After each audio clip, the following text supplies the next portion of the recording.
তিন রাকাত নামাজে ৫-৭ বার হাই আসে, কিন্তু সারাদিন রাতে একবারও আসে না। এখন করণীয় কি? ভাইরা আমার, হাই আসার একটা বিশেষ কারণ আছে। সেটা হলো সাধারণত সেহেরের রোগী, ব্ল্যাক ম্যাজিক যেটাকে বলা হয়। আজকাল আধুনিক যুগের অনেক মানুষ আছেন যারা ব্ল্যাক ম্যাজিক বিশ্বাস করেন না। একটা হলো হাতের ভেলকি, যেটাকে জাদু বলেন। ওইটা তো চোখের ভেলকি, হাতের ভেলকি, সেটা ভিন্ন বিষয়। কিন্তু জাদুকে অস্বীকার করলে ইমানই থাকবে না। কোরআনে আল্লাহ তাআলা সেহের সম্পর্কে বহু আয়াত নাজিল করেছেন।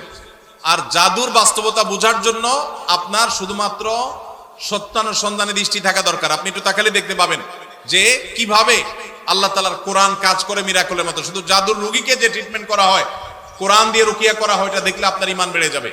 তো এখন জাদুর রোগীদের অনেক সময় হাই বেশি আসে। হাই অহেতুক কোনো কারণ ছাড়া দেখবেন হাই তুলতে থাকে অসংখ্য। বিশেষ করে কোরআন তেলাওয়াত করলে এবং নামাজে দাঁড়ালে অস্বাভাবিক পর্যায়ে হাই আসা, এটা বেশিরভাগ ক্ষেত্রে সেহেরের আলামত হয়ে থাকে। আবার অনেকের সাধারণ অবস্থাতেও আসে।